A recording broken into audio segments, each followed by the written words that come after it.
Assalamualaikum Ustaz. Ya. Waalaikumsalam warahmatullahi. Okey, nak tanya ni. Ya, boleh. Doa berbuka puasa ni mana yang terbaik ya? Okey, bagus sekali soalan. Untuk doa buka puasa, untuk doa iftar berbuka puasa, doa terbaik ialah dengan betul-betul isma' jayidan. Zahaba az-zama'u wabtalat al-uruqu wa sabata al-ajru insya-Allah. Saya ulang lagi sekali, doa terbaik untuk iftar, untuk berbuka puasa ialah zahaba az-zama'u wabtalat al-uruqu wa sabata al-ajru insya-Allah. Maksudnya telah hilanglah dahaga, sudah pergilah dahaga, sudah basah kerongkong, urat-urat, dan telah tetap pahalanya di sisi Allah Subhanahu wa taala. Doa ini daripada Ibnu Umar. Doa ini daripada Ibnu Umar telah pun diriwayatkan oleh Imam Abu Daud.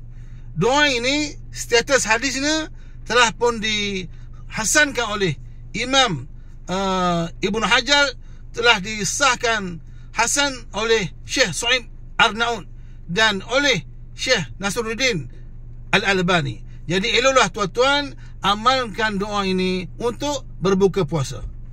Jadi jangan lupa amalkan zahabaz zama'u wabtalat al-uruqu wa sabata al-ajru insya-Allah.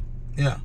Okey, macam mana pula doa yang Allahumma lakasumtu tu Ustaz? Okey, doa Allahumma lakasumtu wa bika amantu wa ala rizqika aftartu, itu hadisnya dhaif. Hadisnya dhaif. Jadi eloklah kita tinggalkan. Muslimin sebenarnya imam-imam, pakar-pakar hadis yang telah mendhaifkan doa tu Allahumma lakasumtu wa bika amantu itu ialah Imam Az-Zahabi, Imam Ibnu Hajar, Imam As-Sayuti. Bahkan doa itu telah dianggap tidak sah daripada Nabi.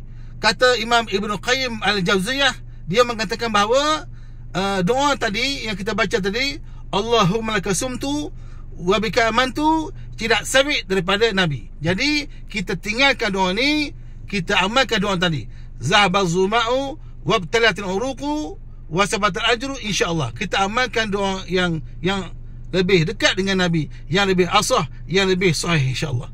Jadi kalau tuan-tuan masih nak amalkan doa tadi, Allahumma lakasumtu wa bika amantu, boleh, tapi jangan anggap itu hadis. Anggaplah itu sebagai doa biasa saja. Jadi untuk iftar ni, seloknya bila sudah azan, sudah confirm masuknya waktu, kita baca dulu Bismillahirrahmanirrahim dan kita makan rutab. Makan rutab ni kurma basah. Kalau tak ada rutab, kurma basah, kita cari kurma kering iaitu tamar. Kemudian lepas kita makan tamar tu, rutab, kita minum air. Lepas tu kita makanlah apa-apa yang patut, nasi ke, roti ke, nak buah-buah ke. Lepas kita makan semua, maka eloklah kita amalkan doa zahabaz zama'u wabtalat uruqu wa sabatu ajru insya-Allah. Ya.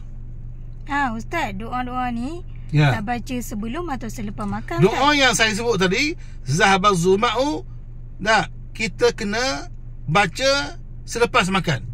Ini adalah pendapat Imam Ramli dan Imam Ibnu Hajar Al-Haytami. Jadi mudah-mudahan bila kita beramal dengan doa ni, kita akan dapat keberkatan. Sebenarnya apa-apa doa pun boleh. Kalau memang tak boleh, tak ingat doa-doa ni, maka kita bacalah Bismillahirrahmanirrahim.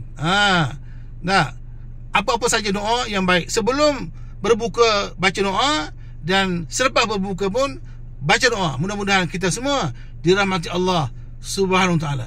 Follow saya di TikTok Ustaz Abu Hassan. Assalamualaikum. Bye. Ya, terima kasih Ustaz. Ya, sama-sama.